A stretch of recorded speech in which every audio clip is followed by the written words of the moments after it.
Good evening and welcome back to the podcast. I'm your host Marcus, joined by Shawnee and Ritabile for today's match reaction. It was an eagerly awaited return for Wayne Rooney for some, and another day in the office for others. But nevertheless, it's a positive result, 3-0 at full time to Manchester United, of course. And I think there isn't much to be said about this game, but we're here to do the show, give our player ratings, give our thoughts on the game. So without any further ado, let's get into it. Please don't forget to leave a like on the video and please do consider subscribing. But first question, gentlemen, what did you think of the team sheet? What were your initial reactions? Well, I thought it was interesting. We rested quite a few players. I was a bit skeptical that Fred and Bruno was playing. I just, thank goodness no one got injured this game. Maguire had an injury supposedly, so I hope he's back for City as well. But other than that, it is interesting. I had confidence anyways that we'll still get the result. Yeah, and I was happy with the rotation. I think that was imperative, but I wasn't sure what formation we're going to play. That not worried, but I was curious and a little anxious. But yeah, it worked out in the end. Yeah, I'm going to be honest. My ignorance paid off. I thought Derby were crap. They turned out to be crap. We beat them 3-0, so I'm big chilling. And I was big chilling before the game. I really didn't care about the team sheet because I thought, man for man, no matter what team Manchester United put out today, unless they played Pereira, Lingard and Chong in the midfield, I think was always going to beat Derby County. And that's no disrespect because Rooney almost whacked one in.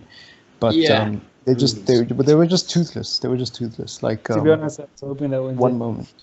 Yeah, you know what? Looking on it, I would take Rooney back and I would give Derby, Pereira, Lingard and Mata. I'll be like, give me my Wayne Rooney back. I'm not going to dignify that with a response. Anything else you guys want to say about the game, or shall we get into the player ratings? No. I have a lot to say. Oh, okay. Well, sorry, sir. No. But a good chunk. Derby, they had nothing, Well, bar the first 10 minutes and the first 10 in the second half, they had nothing. And all their attacks just went nowhere. In terms of our play, we were a bit under the caution the first few minutes. And then there was a lot of rotating, which was not in complete harmony at the start. And I was not completely happy about it at the start of the game, but it got better. I felt like we did rotate a lot. Yes, the back line obviously stayed put and the two CDMs. But then because of the rotating, I wasn't completely sure what formation we were playing. And I do think Lingard was dropping into the midfield way too much, which was causing us to be a bit unproductive in the first 10, 20 minutes. But as Shaw started bombing forward, it got better. And the rotation and the movement started getting better. And we started bombarding them with attack. So on that, I think for most of the game, we played pretty well. Do you think Derby's worse than Norwich? Yeah, I think if Derby didn't have a Wayne Rooney today, they would have been it wouldn't have been respectable. Interesting. I think Norwich are actually worse. It depends. Yeah, actually, I don't know. I think Derby are better than Norwich, to be honest with you. As scary as that sounds. What you define bad as or better as, because Norwich play really good football. I mean, they've already been called the best footballing team to ever get relegated. So they play really good and attractive football. Well, you don't have to overthink it. When I say, do you think Derby is better than Norwich, who would you rather play, Derby or Norwich? I'd rather play Derby. Yeah, I'd rather play Derby, honestly. They're having a bad season in the championship, so that says it all, to be honest. That's very interesting. That's very interesting. I mean, we scored more goals against Norwich, so. But, it's whatever. I actually think Derby looked more threatening than Norwich today. Do you think so? At some portions of the game. In the first 20 minutes, at least. Yeah. But after that, they dropped off. And then United dropped off in the second half. I saw a really good play by Derby when Rooney pushed it out wide and then someone crossed it. I'm not going to lie. I don't know the names of their players. Someone crossed it and there should have been someone on the end of that. I thought Derby deserved the goal for that. I don't think playing attractive football makes you a better team. I don't think Chelsea is a better team than most of the teams in the Premier League just because they play attractive football. I think being consistent makes you a good team. And I think the fact that Derby made it this far in the competition is a testament to how good they can be on their day or how difficult they can play. With Yes. Norwich, I've seen us play against Norwich, so I know Norwich are crap. That's why I was skeptical about who's worse between Derby and Norwich. Like, if we played Derby as much as we played Norwich, then I'd probably say, yeah, I'm comfortable playing Derby. But I'm not gonna lie, sit here and say I was 100% certain today was gonna be a walk in the park because I didn't know much about Derby. You know, I was very I've s- ignorant. I was just going off my gut. I just assumed they were crap. To be honest, I think it's because Norwich are doing it in the Premier League and they just don't have the players to do it at that level. Because in the Championship, they did this last season and they were thrashing teams. They were flipping amazing. So I think Yeah, they're but just yeah, asking but too I'm much. not. Again, I'm not really going off of that. I'm going off of what I've seen with my eyes. You know, True, but like when I based on that, I think Norwich would comfortably beat Derby. And really, that's just my opinion. yeah, but again, like this, it's a weird one. I'm not even concerned about Norwich versus Derby. I was talking about United versus each of those teams. So I don't know. It's a weird one. But let's get into the match rating, shall we? Romero out of 10. Now, I don't want people to think I have a David De Gea agenda or whatever. But this guy has kept a clean sheet every time he's played in the FA Cup, and I think that from what I've seen in the past, I think if De Gea goes in goals today, I think both those Rooney free kicks go in. I don't think you would have saved that. But yeah, I big ups for Romero today. He had to make some very high quality saves from those free kicks, and he kept the clean sheet, which he does generally in the FA Cup, 100% record. So I'm gonna give him an 8 out of 10. To be Interesting. honest, I think De Gea would have saved those because it's what he specializes in. He makes the silly, stupid mistakes that you don't expect a keeper to make. But let's not go there. I think Romero had a good game as always. Clean sheet. There's nothing to complain about him, so I think he deserves a 7. You know what? Let's actually go there. De Gea has one bad season and people are questioning his abilities. One bad season. Please help me. Name a keeper who's won Player of the Year, the football team, in the Premier League 3 seasons in a row. You know, all you people who have an agenda against De Gea now because it's becoming fashionable and think he's not good enough and Romero might be better. Like, mate, Romero's playing against Derby. He's playing against Derby and AZ Alkmaar. Like, mate, Romero is a second goalkeeper for a reason. Like, I don't even know if he's Argentina's number 1 anymore. Like, who's his competition? Caballero. Like, Look, get out of here with Romero, please. I'll say this. I definitely think De Gea is a better keeper. And I definitely think De Gea, for most of his career at United, has been more class. But he has made a lot of mistakes in the last season, this season specifically, and the season before that. I'm not denying how good he is, but then he has still made a lot of mistakes. And if that does continue, it wouldn't hurt to drop him to maybe help him get a better perspective. Because I feel like what's happening at the club and him not going to Real Madrid a few years ago, it's really starting to affect him. With regards to the future of De Gea at the club, that's another topic entirely. But at the moment, De Gea has only made, and someone can correct me in the comments down below if this stat is wrong. But as far as I'm concerned, people are getting hopped up about the stat that him and Pickford have made the same amount of errors since the beginning of 2 seasons ago. And it's 7 errors. It's legit 7 errors. You know how many games David De Gea plays compared to Sergio Romero? You telling me if Sergio Romero started every game in the Premier League, he wouldn't make 7 mistakes? Get out of here, man. It's the most in the league, that's why. I know, but do you think that Romero wouldn't make 7 mistakes? Are you saying that Romero wouldn't have made 7 mistakes? Not Are you the saying same. that if saying that if Romero was playing, we would have won all those games where De Gea cost us? Is that what you're actually saying? No. I think he might have not made the extravagant saves De Gea makes, and that's us conceding goals.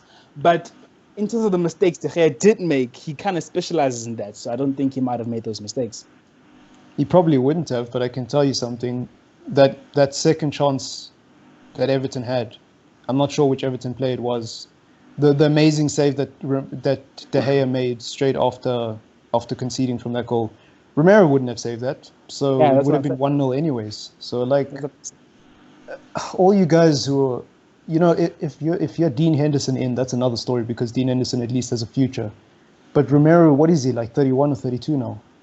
He's a keeper who came to United and said, I'm okay with being on the bench. He's a second choice goalkeeper. that's what Romero is, and that's what Romero will always be, because he's happy being a second choice keeper. And I think that says it all. Like, I've got no problems with him being the second choice keeper, but if you're making an argument about him being better than De Gea, man, like, you need to go for a checkup, you know. You need to go for a checkup, a mental checkup. But anyways, Delo out of 10. To be honest, I didn't even know if he was playing today. I'll be honest. I'll be real out here, fam. I legit forgot he was playing today. I seen him put in the 2 crosses. I was like, oh yeah, I forgot this guy's actually playing. And I know we kept a clean sheet and stuff, but I just thought the low was average. I'm gonna give him a 6.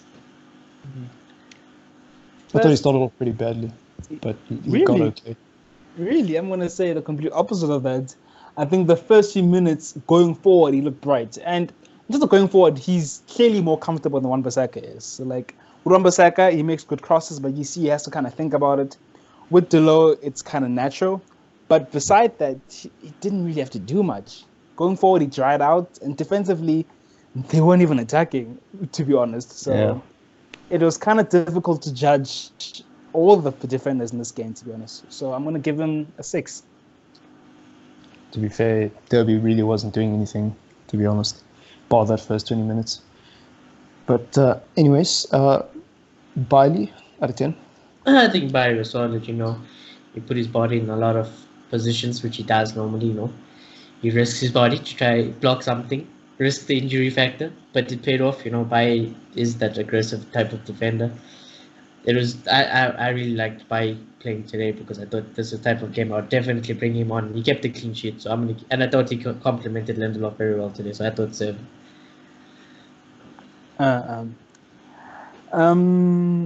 Yeah, I think he was better of the 2 defenders. I think, once again, they didn't have to do much, but in terms of his positioning, it was really good. He could smell the danger, and he was there all the time. So I think he had a decent game. I'm going to give him a 7.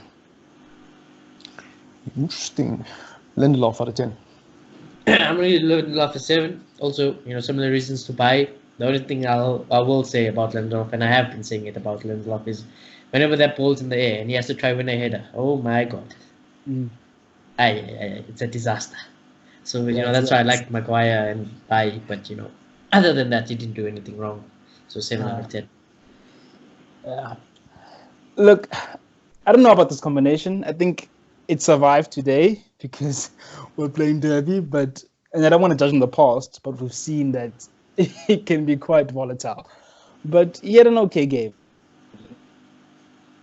And as Shini says, in the air, he just doesn't do. It's not his specialty. But he had an okay game, and I'm going to give him a 6.5. 6.5 for Lindelof. Luke Shaw out of 10. Yeah, you know, everyone knows that Luke Shaw isn't my cup of tea. But fam, I give credit where credit's due. This man was man of the match, 10 out of 10. Did nothing wrong. Defensively, amazing. Going forward, amazing. That was one of the best left back performances I've seen in a very, very long time. So yeah, nothing wrong. 10 out of 10, perfect.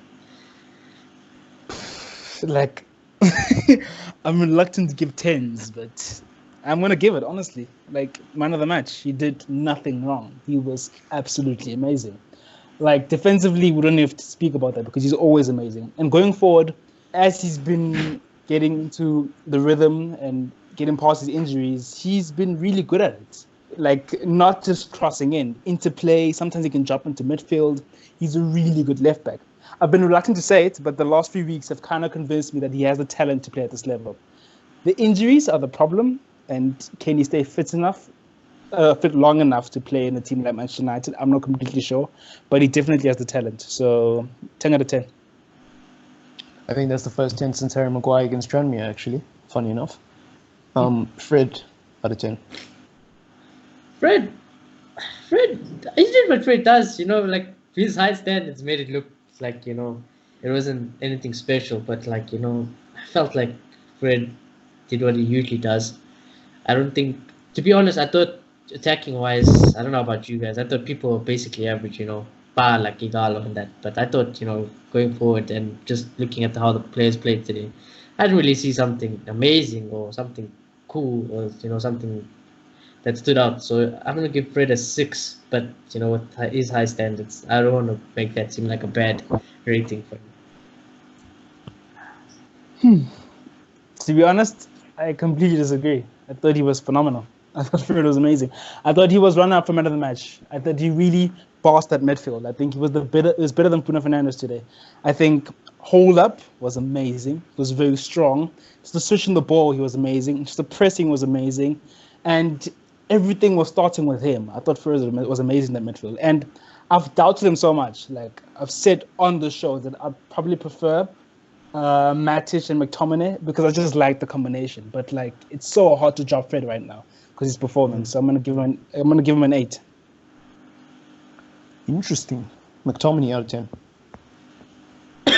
I thought McTominay was also again average, but he showed that scumbag I like, that rough scumbag, taking people to the ground, having that little bit of a fight, getting booed by the opposition fans. But that's no reason to just gas him up for no reason. So again, I'm gonna stick by what I saw, and I thought he was average as well, so 6 out of 10.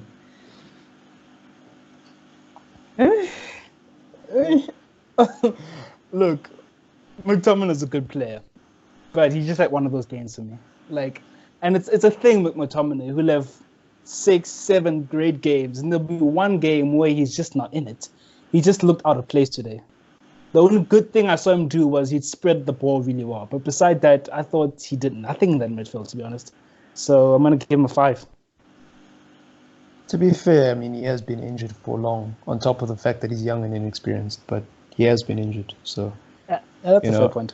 I think people are so unfair on players like McTominay because they forget where they were the season before. And the only reason I'm going on a rant is because I've noticed this with United fans. When Dan James came to Manchester United, nobody knew who he was. Dan James had 2 good months, now all of a sudden he's a one-trick pony. It's like, what are you talking about? He was a one-trick pony before he got here, if you did your research. He's a £15 million player from Swansea, and you expect him to be this dynamic player alongside Martial. So it's so similar with McTominay. Like, we expect him to be just as good as Matic, but he's young, he's inexperienced, and he's been injured for such a long time. And I think I have to defend McTominay there. I don't disagree with the ratings. I'm just saying, like, it's okay for him to have bad games. Like, I'm not mad at him. It definitely is okay, but I think for me, that says he's not ready to boss that position and to be the number 1 CDM for this team.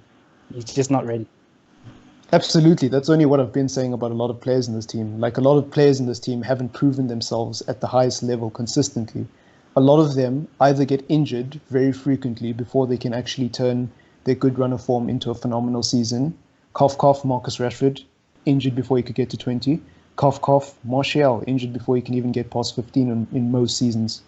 So maybe he'll stay fit this season. But yeah, like, I think that's a problem around this entire team. We either have a few experienced players who are past it and just can't do it anymore, like the Matters and the Matiches of this world. Then the one exception in Paul Pogba and maybe Bruno Fernandes. But then the rest of the team, they haven't really proven themselves. Like, maybe this is a topic for another day, but if you're listening to the show, like, please, who in this team has consistently had good seasons besides De Gea at Manchester United, where you can go, this guy's class, and he's proven his class. He's not just having one good season. Fred hasn't been class. McTominay hasn't been class. Pereira hasn't been class. Lingard was class for like 3 months. Martial is on and off. He was class under Van Gaal, then he disappeared under Mourinho, and now he's class again. So, like, I could go on, but, Yeah. The only player I had in mind was Wan-Bissaka, but, like, it's his first season. And I do have faith he will keep it up. You guys to United don't really count, but yeah. Wan-Bissaka, Maguire, those guys have proven themselves to be class because they've had consistent seasons at lesser teams. But everyone else in this team, and United fans want to argue with me all the time and say, Ollie should be doing better with these players, or so-and-so should be doing better with these players. But, like, what have these players done to warrant themselves as top-class, top-4 quality players? Nothing. Like, they haven't had good seasons before this, bar the players who've come into the team, with the exception of Dan James. But, I just felt it was important to throw that out there. But it's a fair rating nevertheless. Bruno Fernandes out of 10. This is going to be the lowest mark I've given Bruno Fernandes, but also I thought Also, he was average, so 6 out of 10 as well. I thought the whole midfield was basically like that. Obviously, Bruno was involved in all the build up for the goals, and he still is quality. He sets very high standards. He's a class from the rest. But yeah, I thought today I wouldn't think much of it because I'm looking more toward the City game. So it's good that Yeah. he didn't play the full 90 and he got rest. I'm finding it a bit difficult, because yes, second half he wasn't that great. He did die out, but so did the rest of the team. And first half, not for the whole half, but there was a point where he was very productive. As much as he didn't assist or score, but everything was going through Bruno as it always does. So I'm finding it very difficult to give this rating, but I think I'll give him a 6.5. It's fair though, because I mean, working hard doesn't warrant a good rating, does it? Not just We working used to hard. say though. this about. Not just working hard, like the 1-2s, the play, the movement. He was the target man. It all happened through him. Without him, it just wouldn't move as fluently as it was moving. But the point I'm trying to make is if the 1-2 doesn't work, if the 1-2 doesn't lead to a goal, then it's not a good move. If a build-up play almost leads to a goal, that's not a goal. So it's not really a great play. It's a great play if it turns into something. And I just feel like with Bruno today, nothing was properly clicking. He was working hard as he usually does. He was passing people as he usually does because it's Bruno. But I didn't see anything from Bruno Fernandes today where I went like, wow, he did it again, because he wasn't really. I felt like he was just a little bit off today. And he was still class because it's Bruno, but, I just feel like he wasn't at the level as the last few games. So I think a 6.5 is fair. I don't know. I mean, you gave the rating, so. I feel like it's pointless arguing. I think it's just one of those things where you'll do the same thing every game. You'll be at that level. Just sometimes it'll click and sometimes it won't. It won't not click. Sometimes it'll finish and sometimes it won't. Hey man, you gave the rating. I'm not arguing. I was just trying to justify it. You gave the rating. Yeah, but I had that in Matt, mind. If I didn't have that in mind, I would have given it a 6. Fair enough. Matt out of 10. Yes, sir. I won't lie. I forgot he was also playing today. I'll be honest. I also forgot he was playing today. He had a few. I think he had 2 shots, 2 very good shots. I might have you. But yeah, like if I had to compare Matic to Rooney today, Rooney would have been better. But yeah, I thought Matic. I mean, Matic. Mata was average, so 6 out of 10. Look, Mata and Fernandes didn't score or assist, but if they weren't there, the play doesn't move and be productive as it was. Yeah. And it's very possible that we sink and Derby has possession. So with that said, I think he had a decent game. I'm not going to say amazing because once again, it wasn't as productive as it could be, but he had a decent game. And I'm also going to give him a 6.5. Yeah, Mata and Bruno's always a joy to watch. It's just a shame Mata can't run anymore. Igalo out of 10. Ooh, man, like Igalo. This guy, when you watch Igalo play, it's like that's a proper striker. He's always in that position. Even if he's quiet, he's in that position. No matter where he is, he's in the striking position. He's not running up and down, not holding nothing. He's there. When the ball comes to him, he shoots. If it doesn't go in, he gets another scruffy shot and he goes in. 2 goals. That's what I like strikers like that now and then. So 8 out of 10. I thought Igalo did what he had to do, and he's a striker. Is it Igalo or Igolo? I don't know which one. You tell me in the comments. Igalo. Igolo. Oh, you mean? No, don't you get the joke? I only got it now. We'll be here till next I have week. the flu. Oh my I have God. the flu. We'll be here till next week. Look, Coronavirus is hitting me, guys. Look, beside the goal, one could even argue was bad, but he scored 2 goals and he's the striker and that's all that really matters. So for that, I think he had a good game. But I'm going to add to that. If you're going to play for Manchester United and if he's going to prove himself to Ole, like Ole has given him the challenge, he is going to have to work on his interplay because that's just how it is. Pep came in to Man City and said, yeah, Aguero, you're a brilliant player, but your movement and your interplay is not that great. And if you're going to play at the level I want you to play at, you need to improve that. And I feel like if he's going to play at Manchester United, that's the side of his game he needs to improve just a little bit. But he's a striker through and through, and he had a good game because he scored 2 goals, and I'm going to give him a 7. That's an interesting take. Who played on the left today? Who? Lingard. Oh, shit. Sorry. I forgot. I genuinely forgot. Lingard out of 10. I also forgot. Like I said, I don't want to hate this guy. Like, I'm tired of saying how shit he is. He's shit. It is what it is. He at least deserves a 1 because he had a stat pad little cameo at the end of the game. And, he flicked it with his back, dude. Did you see that trick he did to score the goal? I'm going to give Lingard a 4 for his standard. Shite. Absolute shite, man. This guy's not even championship level. It's disgrace. But he's young. I think we just need to send him out on loan. He's young. Like, I'm not kidding, guys. Like, I would take Rooney back in a heartbeat for Lingard, Pereira, and Martin. Send them off. Them was over, actually. Look, I promised myself when I was watching the game that I'm not going to come here and bash Lingard. I'm just going to analyze his game and move on. Like, yeah, he was bad. He was really bad. Like, there were moments towards the end of the game and at the beginning of the game where he would stick on that left side and he looked more comfortable. He didn't look good, he looked more comfortable. So I'll give him that. But besides that, like, nothing's working. No touch is working. He's drifting into the midfield way too much. And then there's a huge gap of space there. Nothing productive is happening on that side. So much that Luke Shaw had to start going forward, which helped. But then that had to happen because Lingard was just not in his position, which was really annoying. So I'm going to give him a 1.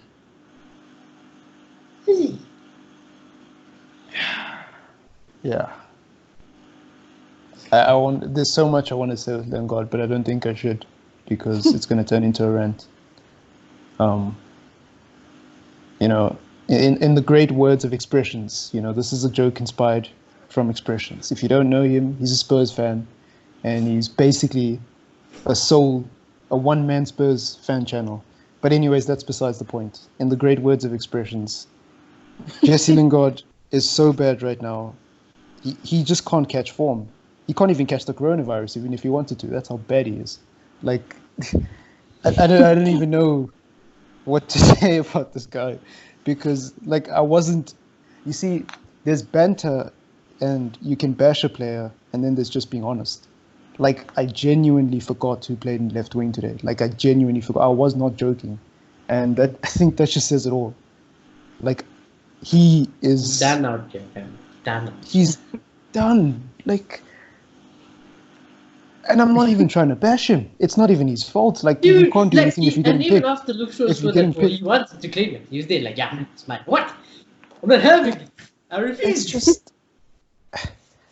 It's so sad, though, because you see him and Pereira trying so hard, but, like, nothing's just working. It's really sad to watch. It's not their fault. It's the fact that they keep getting picked. Like, this guy's gotten more chances to freaking...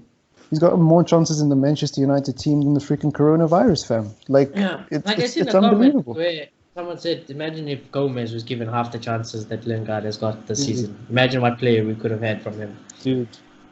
The thing is, with Lingard and Pereira, like, with Lingard, Pereira, and guys like Gomez, I like to separate it. I mean, obviously, the Gomez point is valid, so, I won't speak about Gomez. I think that's a no-brainer. But with regards to Lingard and Pereira specifically, if you're asking me who would I rather get rid of, Lingard or Pereira, it's Lingard any day of the week, because people forget that Pereira, as bad as he is right now, is still a very young player. Yeah, he's still a very young player, and he's just having a stink of a season. And it's not his fault. He's played in more positions this season than Ashley Young has in his entire career. Like, and Ashley Young played everywhere. Ashley Young played left mid, left back, right back. I wouldn't be surprised if there was a game where he played centre back or midfield somewhere. Pereira has played CDM. Pereira has played CM. Pereira has played Cam. Pereira has played on the right side. Pereira has played on the left side. Heck, I've even seen Pereira down the middle. Whether he was instructed to play there or not, I've seen Pereira down the middle.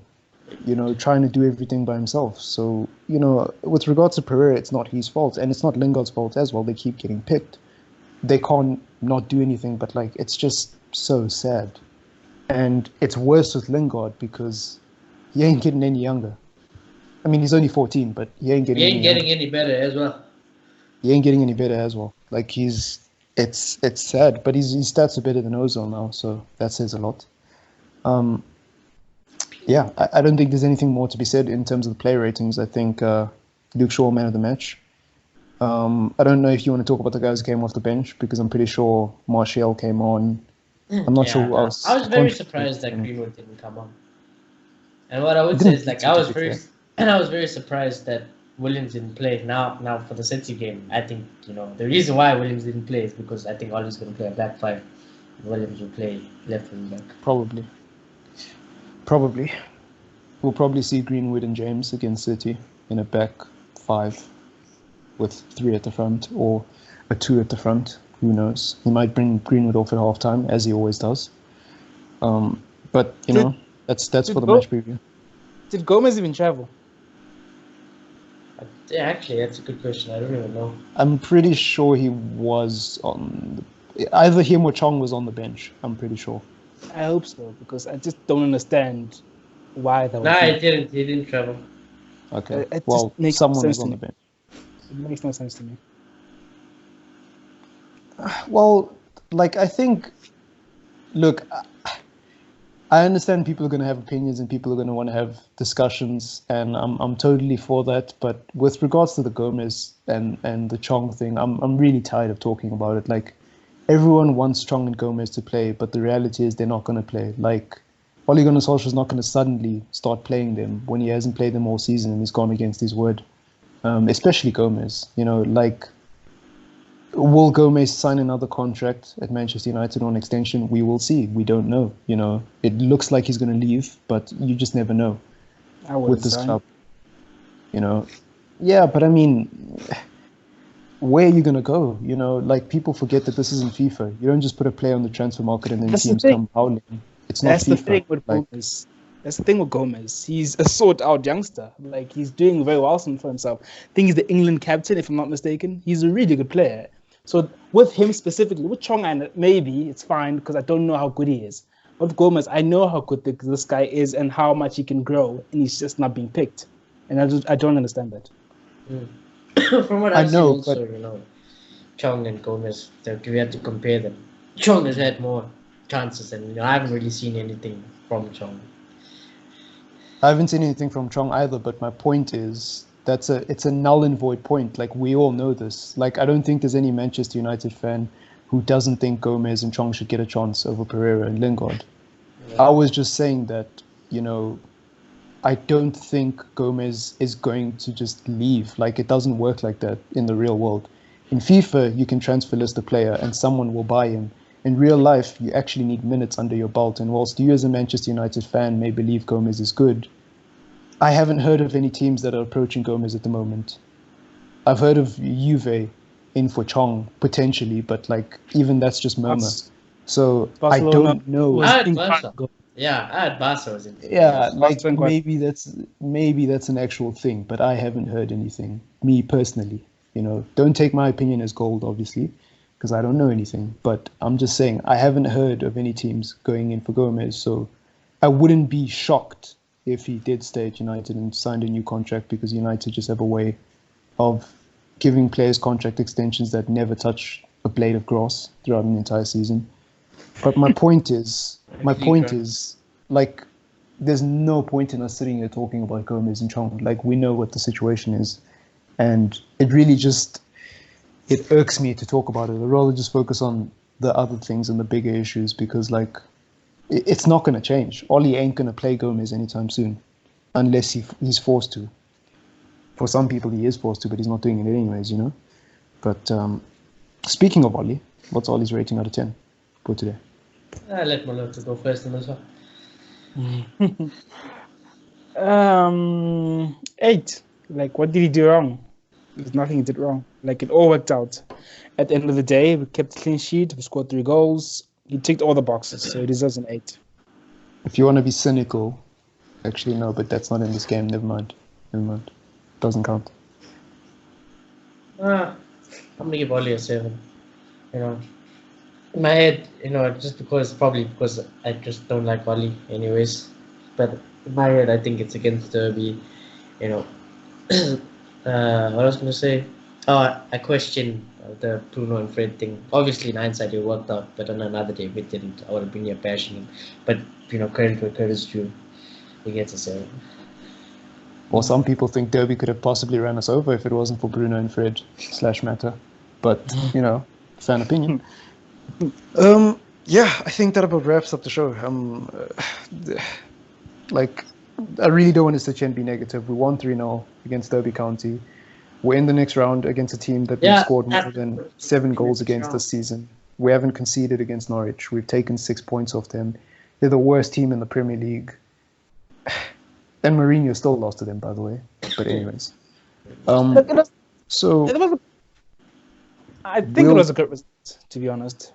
Because no matter who he played, and yes, the whole Fred and Bruno thing is arguable, but he rotated and he won. And we wanted to see rotation. We got that and we won. So you can only beat what's in front of you as well. So I think it was a good result. And we should be positive about it. And we're on a really good run. We drew Everton, but we've been unbeaten for some time. And that's something we haven't done. 9 games, I think. I think it's 9 games we haven't beaten. Yeah, that's impressive. So we're in a good vein of form. Yeah, which is what I was getting onto. But yeah, we are. So please leave a like on the video. Please do subscribe. And without anything, I don't think there's anything left to say. I'll catch you in the next one, guys. Some love for the boy. He's got the flu. Okay, buddy. No, you're going to survive. Keep him in your prayers. GG. Peace out.